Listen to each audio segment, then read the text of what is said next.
Good morning. Thank you so much for being here. You all do such incredibly important work. It's a real privilege to have a chance to talk with teachers, and particularly teachers who are devoting so much imagination and good work to developing future citizens, current citizens who are becoming ever more active and reaching for their mature responsibilities. So thank you for everything that you do. I am going to talk a little bit about this 10 Questions for Changemakers framework, and then, but most importantly, have the pleasure of engaging in conversation with Dr. Roberts, which is a true honor for me. I've written about Little Rock and Little Rock 9, and I've never actually met a member of the Little Rock 9 before, so this is a big day for me. So, the 10 questions. We're in an incredible moment for civic education. As I think you all know, we heard a little bit about the Massachusetts reform that's underway to bring a civics requirement back into the 8th grade. How many of you are 8th grade teachers, just out of curiosity? All right, and how many of you teach grades younger than 8th grade?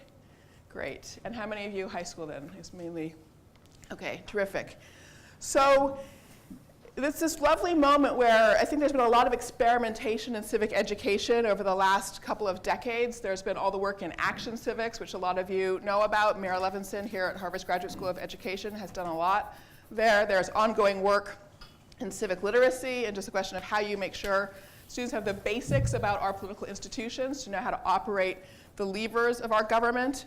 And then there have been lots of experiments with service learning and so forth. And of course, in all this period of time, Facing History has been one of the leading innovators, right? It's gone on for decades at this point, really sort of cutting edge in terms of thinking about how you develop youth into responsible civic actors.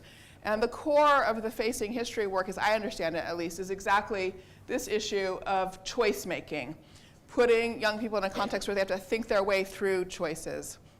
Over the course of about 8 years, I collaborated with a lot of other researchers around the country to think about what was happening to youth civic experience now in a digital age. What are the different kinds of burdens and possibilities that technology brings, different kinds of exposures and vulnerabilities, but also opportunities for empowerment for young people. And this framework comes out of that. And as with the Facing History effort, it really focuses on young people as choice makers, young people as change agents who themselves are surveying their world, diagnosing its problems, and try to figure out how to equip themselves to respond to its problems. I like to tell a little story about kids, what kids know. I don't have to tell this to you because you all know how much kids know, but I'm going to share the story anyway because to me it really drives home the point. We can sort of get this idea that politics is about adults and policy and so forth.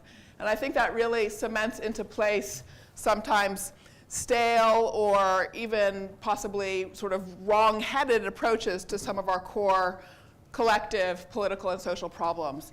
And you probably know about the Boston Public School project with kindergartners that engages kindergartners in a sort of civic project where the mayor has a competition and asks the kindergartners to form teams.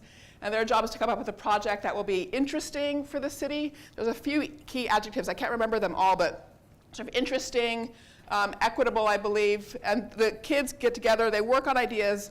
A winner a couple of years ago was a team that proposed that every park in the city should have lockers installed in it. And what was the purpose of these lockers? The purpose was so that parents would put their cell phones in the lockers and be able to play with the kids. I love that. Right? The kids know. The kids can tell the difference between what's a healthy environment and an unhealthy environment and what they need for their own development. And so being able to tap into kids as people who already have good ideas about our collective world seems incredibly important to me for the broad health of our society. And so then there's a question, once you acknowledge that kids know things, that they can see the shape of our world, young people understood the problem of mass incarceration before adults did. That's just a fact. Young people understood that sooner than adults, but they couldn't get the message out fast enough, right? But so once you know that young people have that knowledge, have that ability to see, then there's the question of how it is you actually equip them to be equitable, effective, and also self-protective change agents, change makers. That self-protective concept is a new one in the context of thinking about civic education. It can be too easy to forget about the burdens that come with civic responsibility and the kinds of exposure. The digital era has really driven home the need for self-protection. We think about that all the time when we think about bullying and cyberbullying and things like that. But it's also the case that these days, if we're trying to get something done in our community, whether that's our local community of our school or a neighborhood or a city, or more broadly, like the Parkland kids, the whole country, we all reach immediately for digital tools, social media tools. And we do that for a good reason, because that's where we already have networks of people that we can tap into and activate to move on something. But the moment that you've connected your activities, your political commitments and so forth to those digital networks, you're highly exposed. And that material can go anywhere, and it's well beyond your control, and you'll have a digital footprint that you didn't even imagine. And so for a long time in the history of political theory, political thought, people have understood that being a political person, a public person, was a distinct category. So the law, for example, recognizes that politicians are this category of people called public person. And what that means is that they actually have less privacy rights, fewer privacy rights than ordinary people. If you become a public person, the idea is that people can say anything about you, right? Something that would count as defamation for a private person doesn't if you're a public person. You're just exposed. That's a formal legal category. And what the digital era has done has turned everybody who experiments in politics into being potentially a public person. If not in legal terms, at least in the experience. That is the experience of having celebrity thrust on you. Again, think of the kids from Parkland. They are celebrities in the same way that movie stars are now. They have to handle the same quantity of incoming attention, which is divided between negative as well as positive. It's not as if it's just everybody rushing to praise them for what they're doing. You saw the conflict with Laura Ingraham, for example, and the negative things that powerful people will say about young people. The question is, how can a young person be prepared for even the accidental possibility that some of their engagement work might bring that level or volume of exposure? So the self-protection concept is actually key to thinking about young people's civic development. And the best way to get at self-protection, which I think of as being like, putting the oxygen mask on yourself before, the lesson in the airplane, is about forethought, anticipation. As young people start to engage in particular projects, having them actually work their way through a whole reflection cycle that takes them through some of these hard questions. And that's what this set of 10 questions is supposed to do. And there are a couple sessions later today, one at 11:15 and one at 1:15, where you can engage more with how these can be folded into pedagogic practice. But for now, what I'm going to do is just walk through the 10 questions, say a few more words about them, and then engage with Professor Roberts about his own experience of activism. So the first question is, why does it matter to me? It's a question about personal commitment. One has to know why one's pursuing something in order to build up the resources of resilience in the first place, to work through something that may be hard and difficult. And knowing what your own basic commitments and values are is a part of equipping yourself to be an equitable actor, somebody who understands why they're doing things, can separate out self-interest from broader points of principle. How much should I share? A second question that moves directly into the issue of transparency and exposure. So imagine a kid in a rural community, conservative rural community, who's decided that he wants to advocate for LGBTQ rights. He himself identifies with the LGBTQ community. He hasn't told people around him on the ground in person in school, but he starts advocating digitally in the digital sphere. He may start thinking he can keep these worlds apart, but the fact of the matter is that he probably can't. And so it's a fine thing to do to think about a project of coming out in a way that blends personal and political, but nonetheless, one wants to help young people think about those kinds of choices beforehand, before they get there. Or a recent example I heard from this area, a young woman, daughter of immigrants, who came here herself as an immigrant, and wanted to start activism about genital mutilation, which she herself had experienced. So an important piece of work that the teacher needed to do was to talk through with her the question of, do you want to really do this publicly yet? Is this the right thing for you to engage in? Or what are the steps before you think about a public stance on this that you need to engage in to make sure you feel protected and are protecting yourself at the point you enter into the public sphere? So these are real questions for kids, right? I mean, not abstract questions. How do I make it about more than myself? That's that important pivot from I to we. The recognition that full maturity as a civic actor is about what we do in community and for community, not just for ourselves. And that's what makes it civic, is that ability to convert from I to we. And that process of thinking through that link is how one begins to build up capacity for equitable thinking. And then we begin to switch into efficacy. So the first is sort of the groundwork, equity and self-protection groundwork. And then you can begin to be practical and pragmatic. Where should you start for your work? We make an argument about finding the easiest entry points, the places where you can find communities of people who are already engaged with you in one way or another and begin to pull them into the work that you're trying to do. So that can be your immediate friend group. It can be groups you've connected with on Facebook or Instagram, a variety of possibilities. How can we make it easy and engaging for others to join in? Another important part of getting started is not to think that right from the get-go you have to get everything done. You have to boil the ocean the moment you step out the door. The first thing to do actually is just to plain get other people engaged in the same conversation that you're in. And so what are those easy entry points, those sort of gateways to participation that you can help build for others? Again, because a lot of this now happens in the digital environment, even those easy entry points often mean one's connecting to a community, pretty large community, pretty quickly. And so you get straight to the question of how to think about crowds. How do you get the best out of crowds, the wisdom from crowds, diversity of opinion and perspective and experience, but how do you handle that downside as well? Again, think of those Parkland kids and all the kind of negative response, critical response that they've gotten back. There are sort of long traditions of organizing that spend a lot of time putting people through trainings for how to anticipate and respond to criticism. How do you imagine the objections? How do you prepare to answer them if need be? But also just how do you sort and prioritize? Be able to disregard and ignore and put to the side and keep your own focus on the things that matter to you.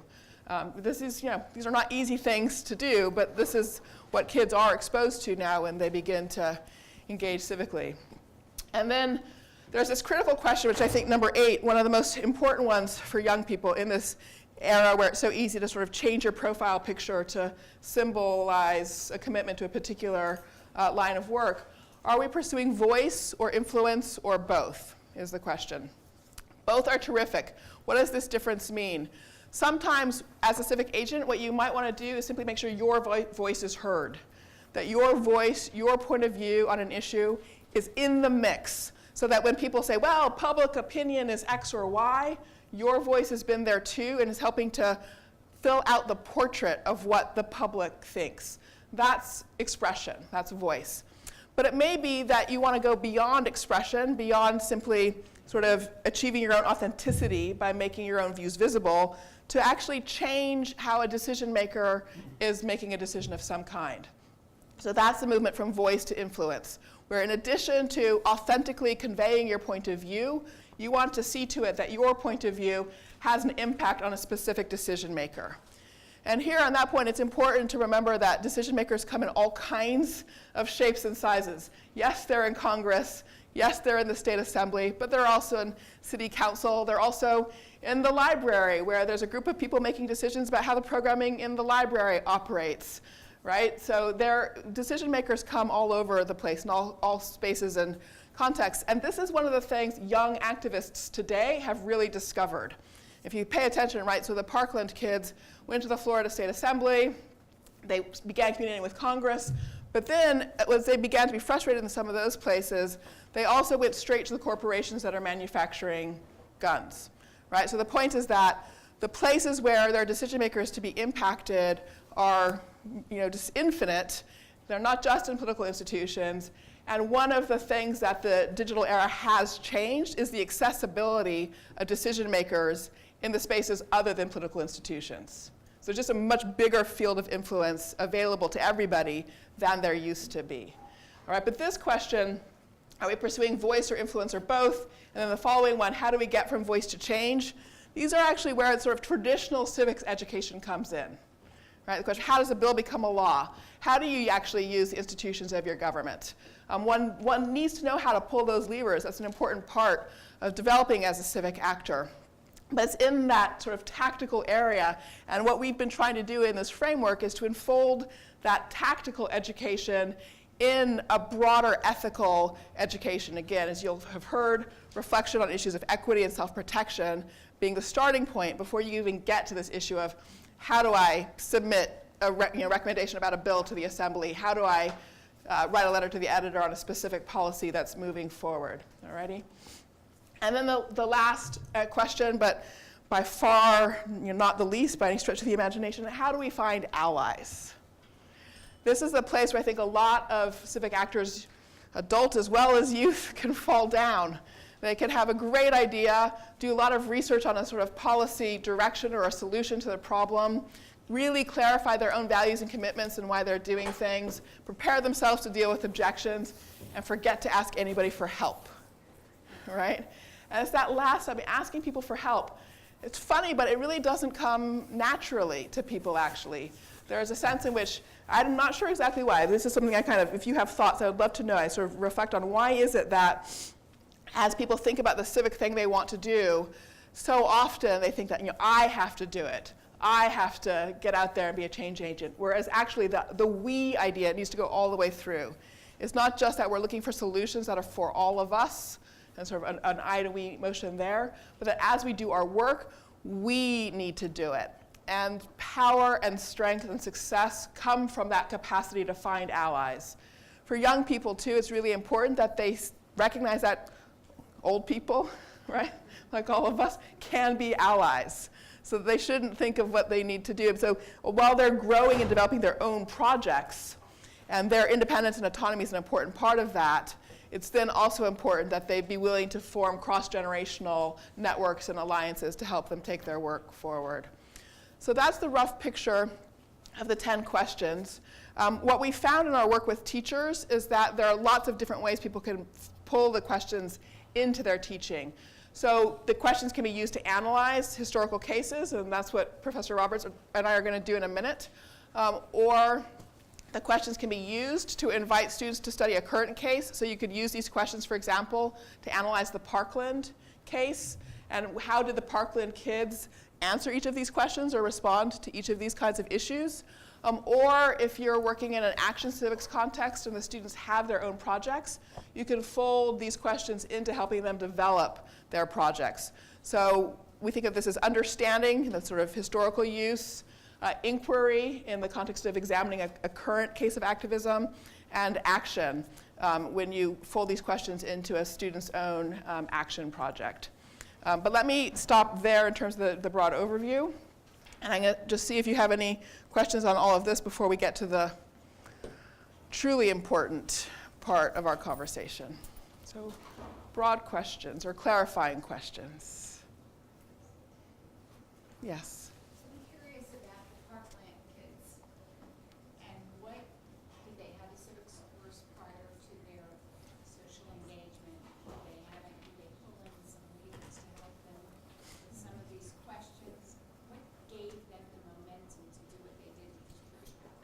That's a great question, and a lot of people are writing about that. I'm not going to be able to give you an in-depth answer because I haven't looked at it super closely. I do know that they had a strong civics program in their school, and so a lot of people have commented on the value of that to the work that they've done. I would imagine that they probably do have adult allies supporting them in lots of ways, but that would be a terrific thing for your students to investigate, to understand the nitty-gritty of that.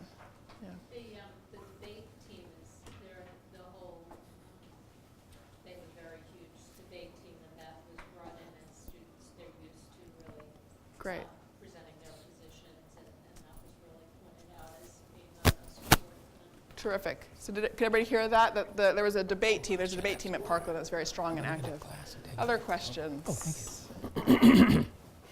Great. Yes. Okay. I had a question, but when you were talking about how can we find allies and like why it is that we struggle to ask for help, I think there are a lot of reasons. You probably do too.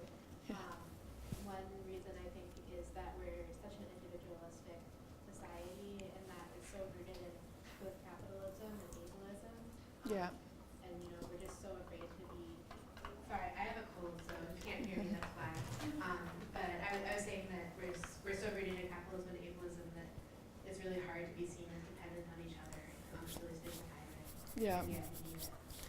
Yep, I think that's very well said. The concept of being a citizen is tightly connected to the notion that that makes you a free person, right? And a free person we too often think of as a person who does things by themselves. In fact, free people maintain their freedom, build up the power to maintain their freedom by collaborating with others through cooperation, through community. So, but that's also, it drives home why it's worth making these questions explicit, because they really can fall below the surface, and we can forget to attend to them if we don't take the time to make them explicit, right? I have to, just speaking for myself, I often forget this one, right? And I have to read my questions again and remind myself, oh, that's right, I gotta work on the allies part. I was just going to, to her point also, going off of it, I think we sometimes assume that in others. Yes. And I think many people are by nature averse to any kind of possible rejection. Mm-hmm. So that just plays in also. Exactly. But this is, it's a really deep point, both of these comments, and a deep issue, because at the end of the day, democracy just is people collaborating with other people, right? And it's strange, but we do, because we think of the institutions so much and their sort of structural form, and we think of policies, we forget that the whole thing rests on the ability of people to form associations and networks with one another, to develop shared understandings of what they're pursuing, and to move things forward together. That is the rudimentary feature of what it means to maintain a democracy. So, yep. I think one thing at our school, where we have a lot of kids who are interested in civic engagement,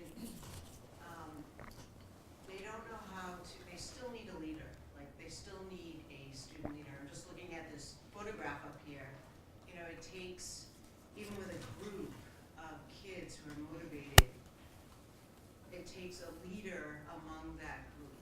And that's part of the frustration at our schools. We have a lot of kids who want to make change, but there's that fear of, well, I'm not going to lead it, and empowering them to feel that they can, that they actually can make change. Mm-hmm. That's a great point, and I would want to expand it in one way, which is to expand that description of the basis of democracy I just gave as being about cooperation and collaboration, to say that in addition to finding allies, the other kind of basic piece of that is that we lead and are led in turn. That, yes, they want a leader, but that means that every single one of them needs to learn how to lead enough to potentially take a turn. So you have sort of turn-taking in leadership. And one can break down the skills of leadership, and if one also connects it to a sort of turn-taking approach, it can make it easier for kids to take that on as an experiment. I don't have to lead the whole thing, right? I'm just going to be the leader for this week. And that's an ancient Athenian concept. And the way the Athenians actually cultivated this kind of leadership was by using lotteries. So literally, every single adult citizen at some point in his life, because it was only men, but every single adult citizen would find themselves playing a leadership role in the body that set the agenda for the assembly that voted on policy. Those people didn't think they were prepared. But if you know your turn's going to come, because there's going to be a lottery and sometime around it's going to come to you, you'll start thinking, and you'll start watching, and you'll start learning. So it is actually possible to activate more leaders than just those who present themselves in the first instance as wanting to lead. And that's a really important thing, too. Last question, and then I'm going to switch over to Dr. Roberts, if that's all right. I think the adults in working with young people Nice to see you. often forget the specific things that only adults can do. For example, who helped figure out how to get a sound system that 800,000 people in Washington can hear the speeches, and whose credit card made the down payment to the sound system company? Right. And those are things which kids need adults to pull off, because they can't run a sound system that's going to reach 800,000 people. Right. So back to the point of needing allies. Exactly. Yes. Let's continue the conversation with Dr. Roberts. That's right.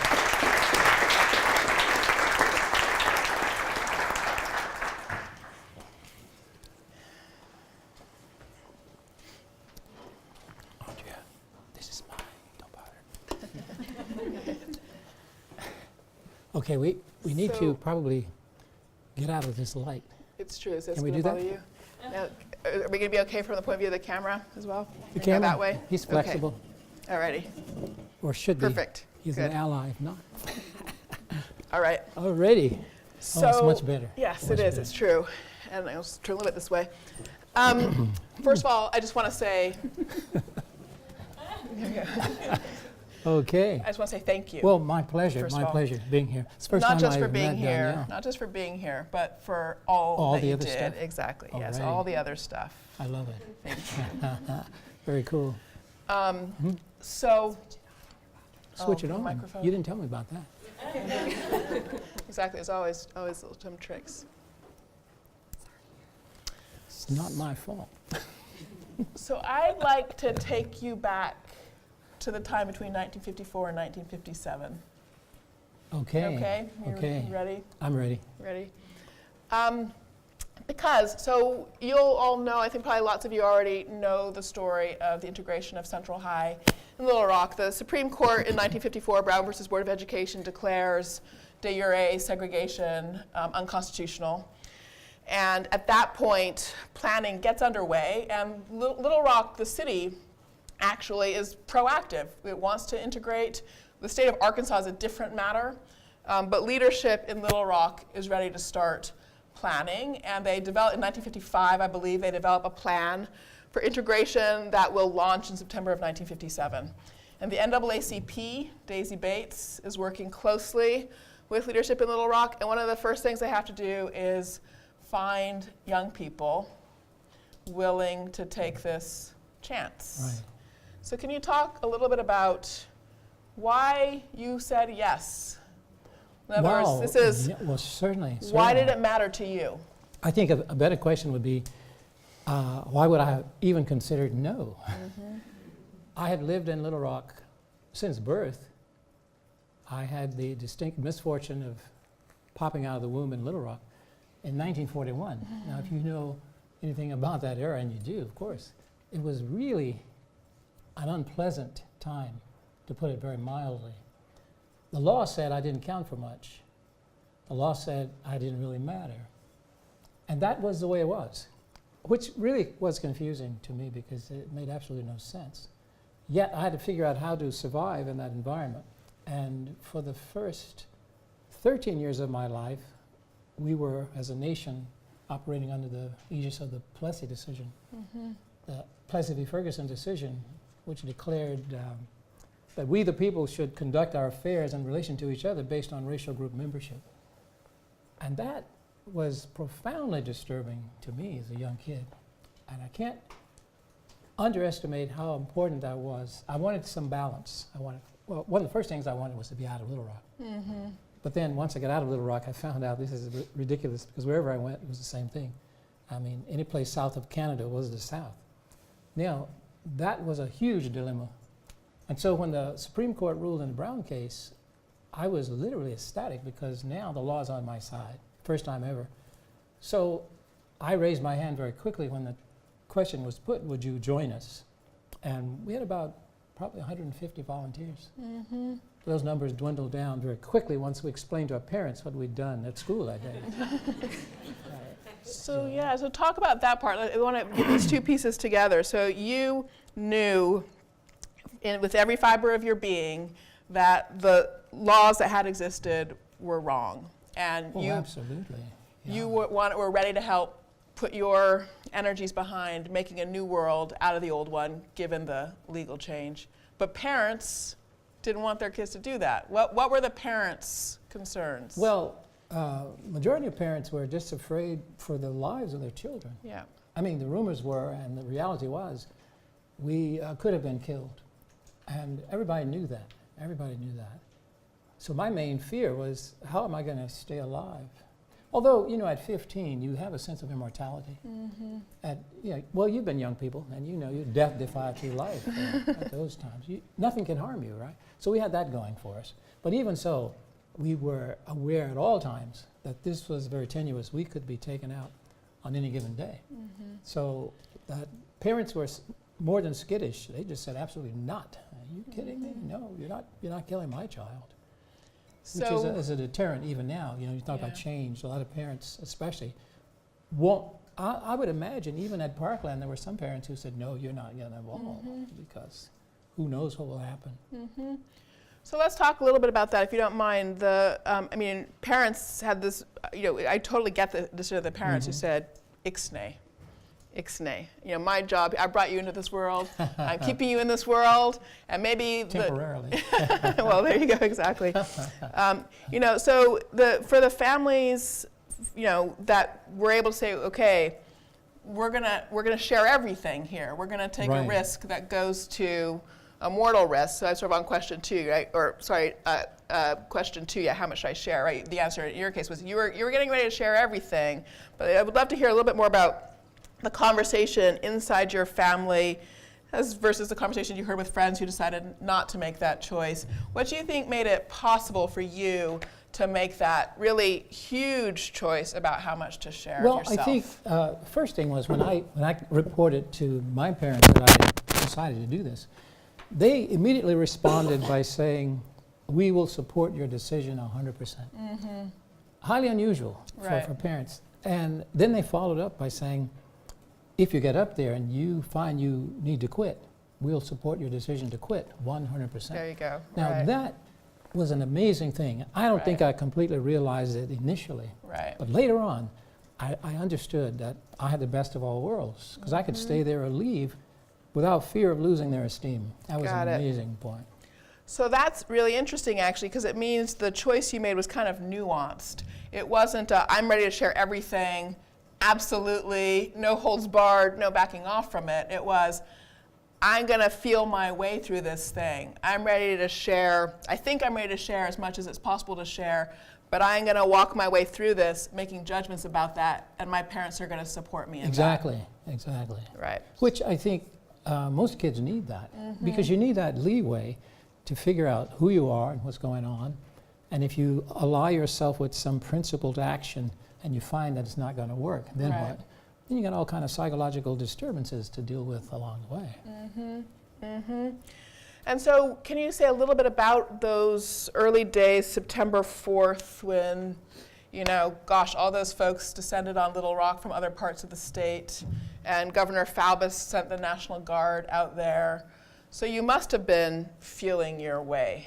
Oh, yeah. So can you talk a little bit about, you know... Well, by the way, since you brought that up, just give me a chance to suggest that we all take a new look at the national narrative about that because mostly it's wrong.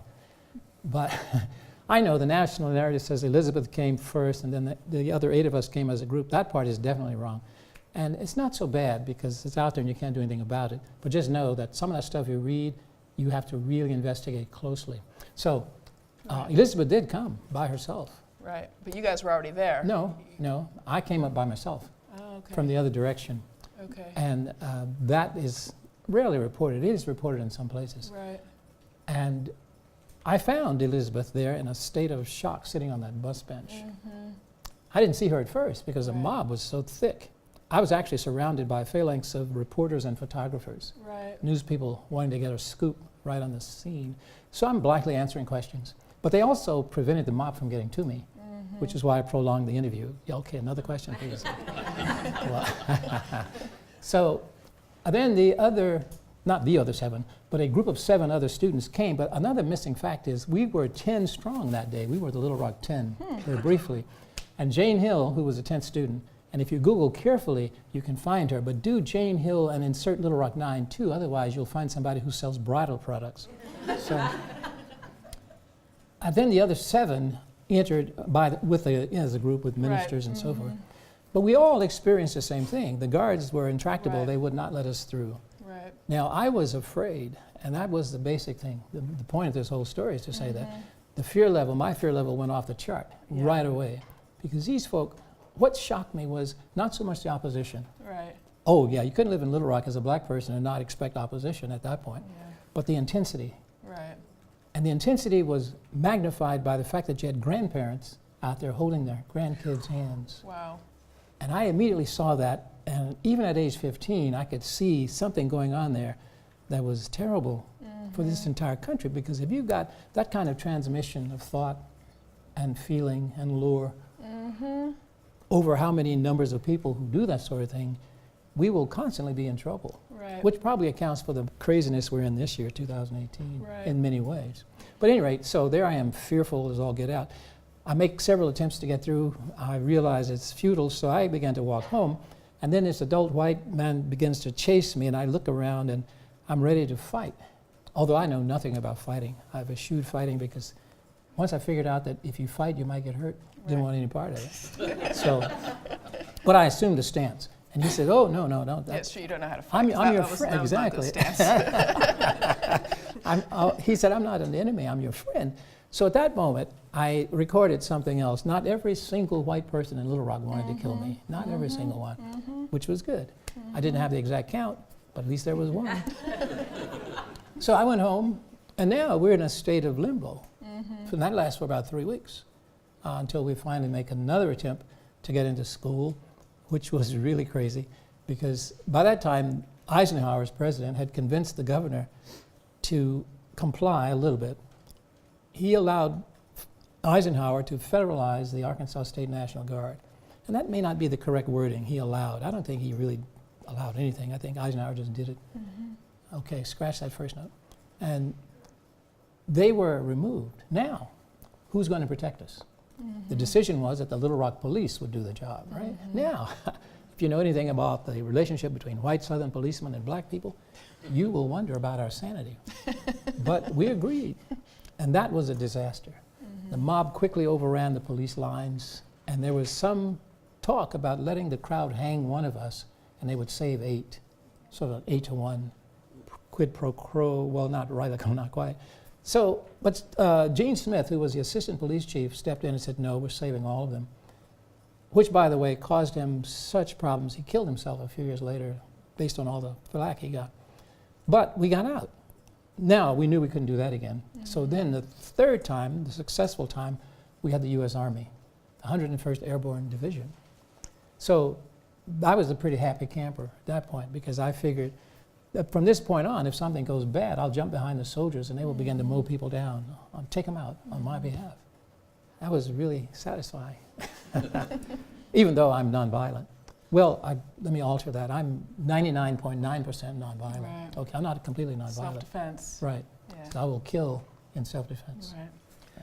So you said a lot of really important things in sharing that. Thank you for sharing it. And I'm going to go to a detail that will seem small, but Right. You said you saw the grandparents and the grandchildren, and you knew, seeing that, Right. that it was terrible for the whole country. Mm-hmm. I just want to register that as you had so many reasons that what you were doing was not just about yourself, right? That you weren't just thinking about you were thinking about we. But it's amazing that you were thinking about the whole country. You weren't just thinking about what's good for black people. You were actually thinking about, I can see what's happening to this Right. white kid. Right. And this is bad, this is terrible for the whole country, you thought to yourself. Can you say more about that?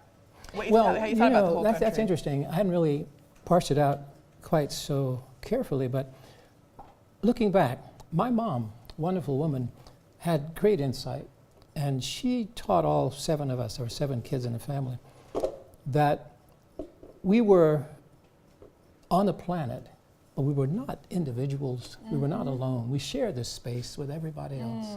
And what happened to one had an impact on the other.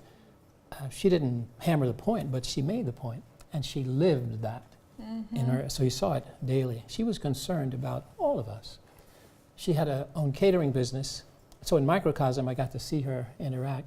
She interacted with people along a wide continuum. Some people really didn't like black people, but they liked her cooking, and so they would hire us. And as a young kid, I remember just watching her deal with that, and it didn't seem to faze her. She would not ever look up to anybody or look down on anybody. It was always peer relationships. And she was concerned about who was benefiting and who wasn't. She was one of these people who would collect stray people. I'd come home from school someday and have to step over people sleeping off drunks. There would be people weeping in the corner. I mean, it was just kind of, that was what life was. Her concern about others really impacted me. And I understood. Oh, she also said to all of us, there's no such thing as race. So I learned early on the mythology of that stuff. And it was, I didn't realize it at the time, but so valuable growing up. Because I never got caught up in the group stuff, you know, my group, your group. Because I understood the only thing that made us different was our ancestry, not race. Race has no basis in fact. But ancestry is very real, because all those millions of people who copulate furiously over the centuries finally result in us. Boom, there they are. And that made so much sense to me. So I always looked at things that way, globally. And I especially looked at it in terms of the younger people, the little people, because they generally have no resource. They have nothing to defend themselves against parents whose ideology is so screwed up. So that's a really powerful story, and so that it's what it suggests to me is that you're saying that the sort of thinking that I'm trying to describe as the movement from I to we was just really baked into you from a very early age by your mother's own orientation towards shared humankind and a kind of equality among human beings. And was that something that, as you did make the decision to participate in the integration, was that something that you explicitly talked about? Or was it really mainly a lesson from example by your mother? More example. We had some talks, yes, but not ever anything in depth. She simply modeled. I used to, that was my term for it. She modeled behavior. She modeled interaction. She modeled how to respond to others. My mom was a hugger. If you got within hugging distance, you were hugged. And it didn't matter who you were. Didn't matter who you were, what you smelled like. Okay, she would grab you. I'm leaning in that direction, but I'm not quite there. But the thing was, all 7 of us kids benefited from this. And that too was something that stood out for me. Because each individual in the universe can choose where he or she's going to go. But when you look at the life pathway of all of my siblings, it's all pretty much along the same way. Little differences, in terms of our uniqueness, but basically we love people. We are totally in love with ourselves, which, by the way, is so important. You have to start off. You have to start off. You can't love others self-protection, exactly. if you don't love That's yourself. Right. There's no way on earth that's going to happen. That's right. But the other thing I think is probably very important. My mom read voraciously. She realized she needed to know, and so she never stopped reading throughout her life. In fact, once we moved from Little Rock to Los Angeles, she didn't continue with the catering business. She went back to school. Right. Okay. And here's a woman who's already given birth to 7 kids, and she's finally going back to school. And she got into, she became a vocational nurse. Wow. Wow. That's exciting. So I want to come back to one other moment in your description of that first day, and that is, you said you were leaving the Crowd family. The interview had run out. You'd used up all your questions. You couldn't get any more safety out of that, and you were trying to get away. Somebody came after you. You were ready to fight, and they said, "I'm not an enemy. I'm a friend." And you added one person to your count of white people in Little Rock who didn't want to kill you. So can you say more about that interaction? How did your conversation with him proceed? And then how did you think about the different allies who were participating, the adults, the ministers, on the one hand, Daisy Bates, representative from the NAACP, on the other hand? What was their role for you in this? Wow, yeah. It turned out that you could put people along this continuum in terms of their support for us. And you could not color code it. It didn't matter if you were so-called white or so-called black. There were black people in Little Rock who were very angry with us because we were upsetting things and making it impossible for them to have the life they thought they were leading. But Daisy Bates, her husband, L.C. Bates, Thurgood Marshall, and Wiley Branton, who were our attorneys, people like that, were stalwart supporters, absolutely. We had people we could rely upon to think straight and think their way through all these legal hurdles, and also just offer tidbits of advice to us in terms of what might happen at Central. We didn't really have training You know, Right. sometimes you see what happened with the civil rights workers in Alabama and Mississippi. They Yeah. went through training programs. We didn't have anything like Yeah, that. that's what- In fact, I think there was some concern about what was going to happen in Little Rock, but not enough. that's right. Nobody Yeah. knew. How bad, A lot of people were thinking we're part of the Upper South, right. as if they could take glory in that. It was absolutely insane. Mm-hmm. But everybody discovered almost at the same instance of how intense this opposition was. And when you start pushing against that racist ideology, you get a lot of pushback very Mm-hmm. quickly. So I want to come back to that point in a second, but before I do, just still on the subject of allies and their roles, what they did, do you have any memories of the group of you, 10 and then 9, asking for help from adults? That is, were there things adults forgot to think about that you had to ask for help on? That's a good question. I don't think so. I can't remember any instance of asking for help. Might have been a good idea So the adults did a, in retrospect. but so from your, the adults did a reasonably good They job did a reasonably of good job. covering the things because, that you needed, the legal. Daisy Bates helped tremendously. She did a lot of coordinating with the military. We would group together at her home in the mornings. We would get into Army vehicles. Then we would have a convoy up to the school with lights and sirens. And then we'd disembark and soldiers would take us into school. That was all set up and planned by the adults. And we didn't have to ask for it.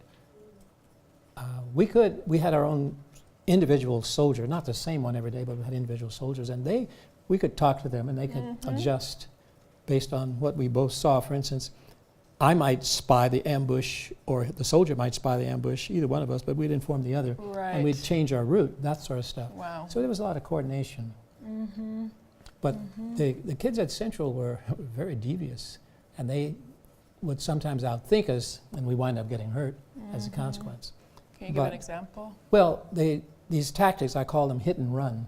So if I'm walking down the hallway with my soldier, he's right at my side. Some kid might run up behind me and shove me downstairs or whack me with a bat and then run, the hit and run.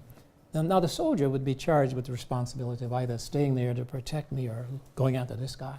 And I would always vote for option one, do not leave, Right. because it could have been a ploy Right. to direct him away and then leave me vulnerable to those who are hiding in the shadows.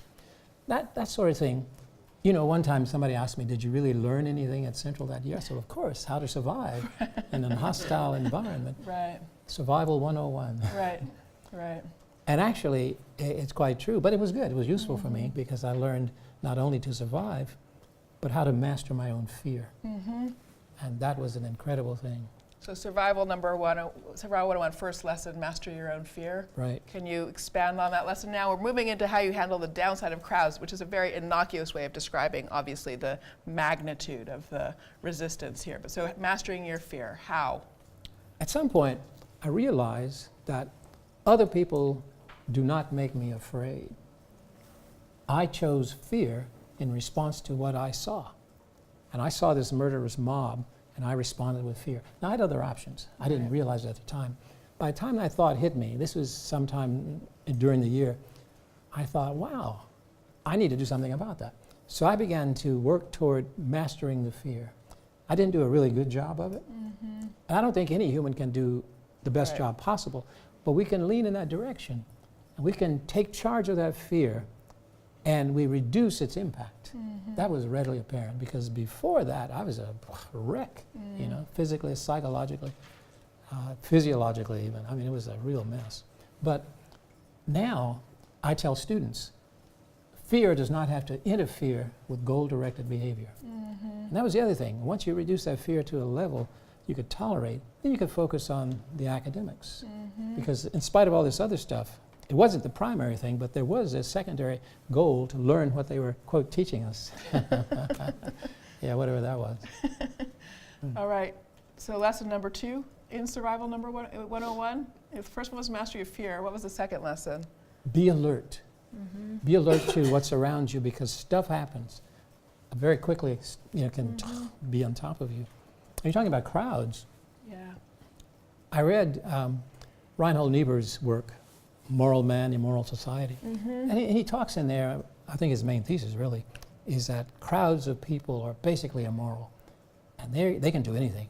Right. because there's no conscious involvement that this is me making a choice. I'm Right. just with the group. Right. That might be subsumed under groupthink, as a rubric heading. But once you master the fear and then you're really alert to what's going on, then you can begin to plan your choices of action. What are you going to do? And you need some calm presence of mind to make plans. And by the way, you can do this. Okay? You just don't have to run in panic and fear. And sometimes you see people, there's a known shooter, and you see the news reports and people going, ah, and they're just all over the place. That stuff will get you killed. You need a plan. You need to figure out, and maybe you think you don't have time, but you do. Even if you have a few seconds, you have time to think about how am I going to save myself, and maintain some cerebral process. Don't give in to the limbic system, because that stuff will take you places you don't want to go.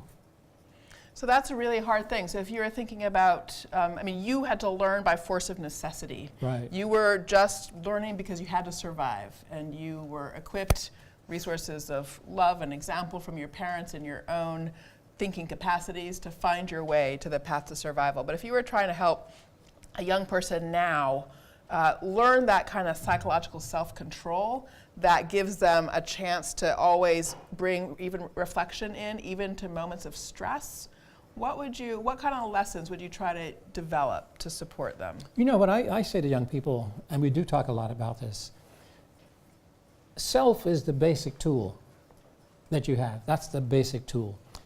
It's like with any tool, you got to know as much as you can about how it operates, what it requires, what nurtures this tool, what gives it energy.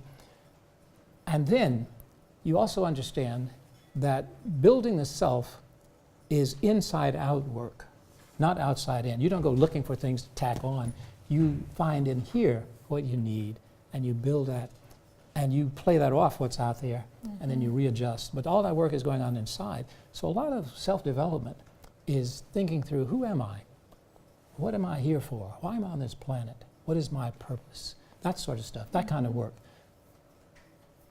In fact, I think it was, I think I read this in some of Dr. King's writings. He was talking about doing the civil rights work. You have to really do soul searching to determine if your motives are pure. Are my motives truly pure? Back to the first question, right? Yeah, right. Why does it matter to me? Exactly. And if that is something that you can really wrap your head around, things begin to make more sense. You can be much more calm and at peace throughout life if you just answer that first question. Is that what you meant by goal-directed action, Yes. even in context of adversity? Exactly, exactly. Okay. So you don't lose sight of that. You don't lose sight of that. If you know that you are a person of worth, and if you know that you have value, see, a lot of people don't. They simply wrestle with that notion.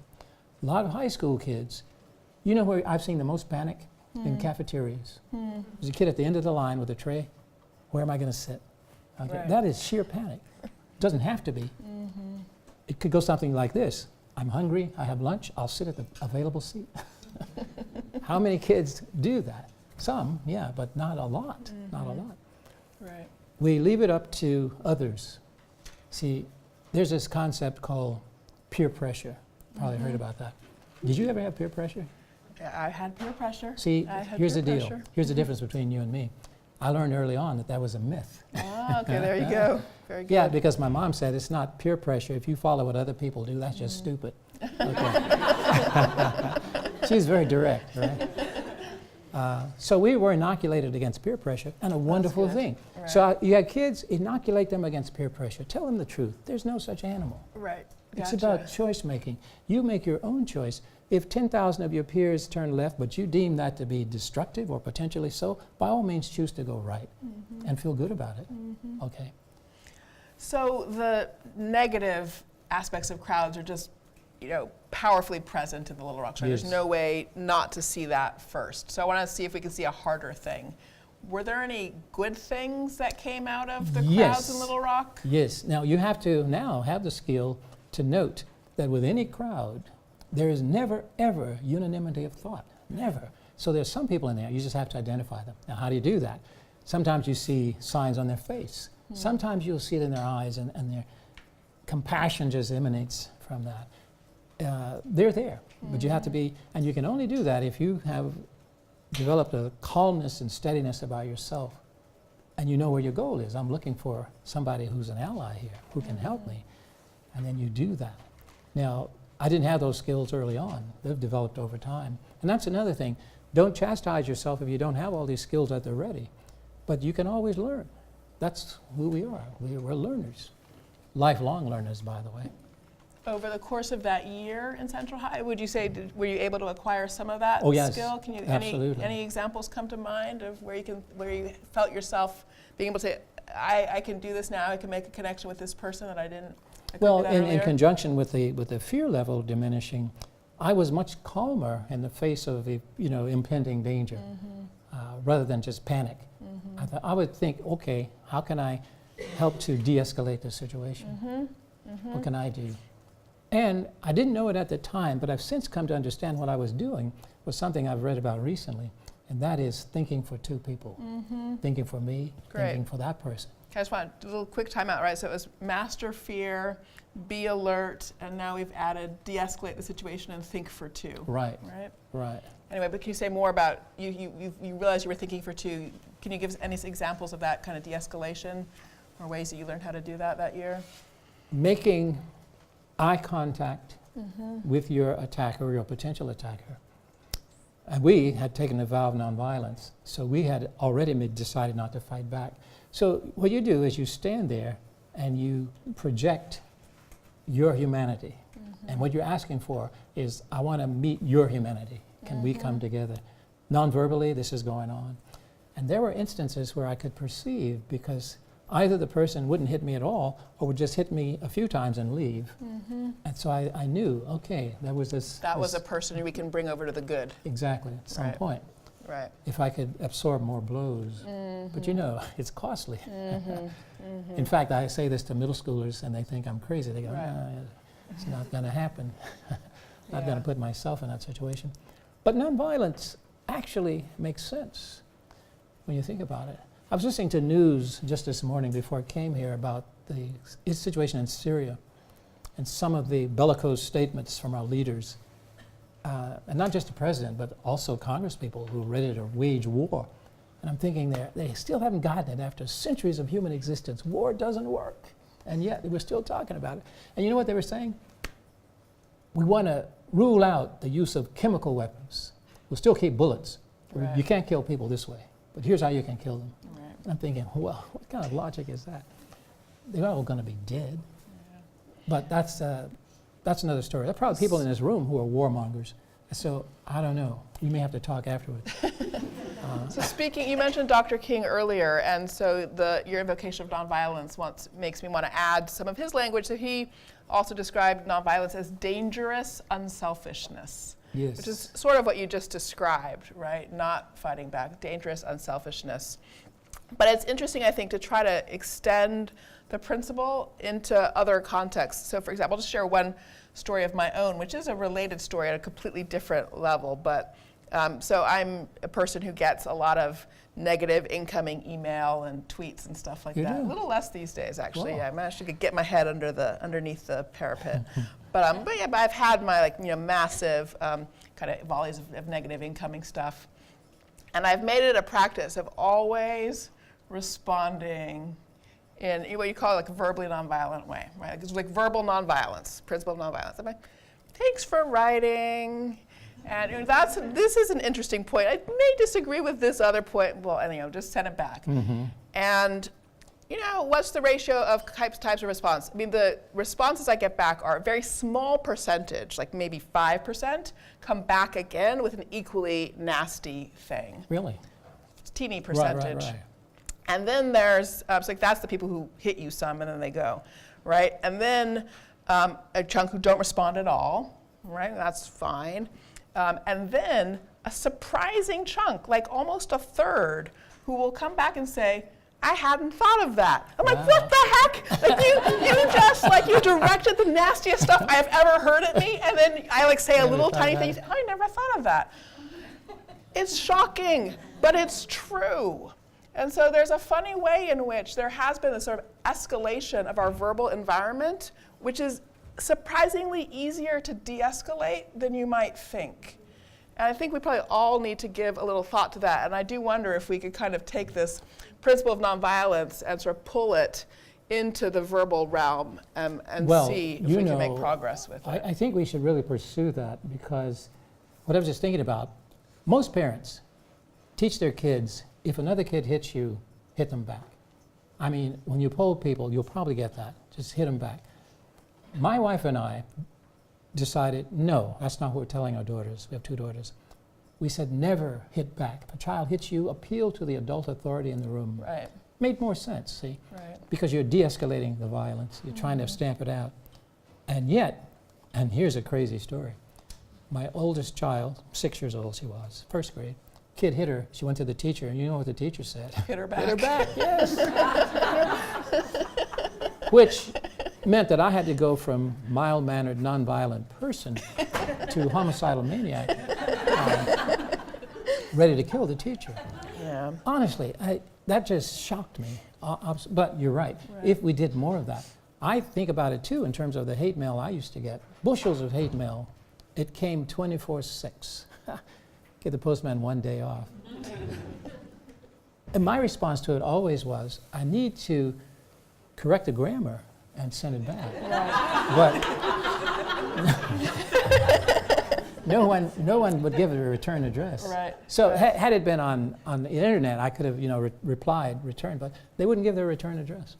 Yeah. And I've recently just sent most of that to an archive, so some of you who do research will probably run into it. Some of it's really pretty cool. Which archive is it in? It's in the Butler Center Library System down in Little Rock, Arkansas. All right, good to know. Okay. But the thing is, if you think about it this way, everybody in the universe counts. My mom used to put it this way: everybody was somebody's baby. You know, it sounds trite even, but you respect that. Everybody was somebody's baby at one point. And you think about the innocence of infants. But somewhere along the way, they get corrupted. And that's tragic. It didn't mean that, they were evil from the start. No, I think some of this stuff is a part of the human growth process. And we are all responsible, when you think about it, because we are, again, a committee of all of us. Right. We're on the same team, folk. Yeah. So on that note, that we're on the same team, let's thank Dr. Roberts, and then we'll open it up to questions. But let's start by thanking him for sharing so Thank much. you. Thank you.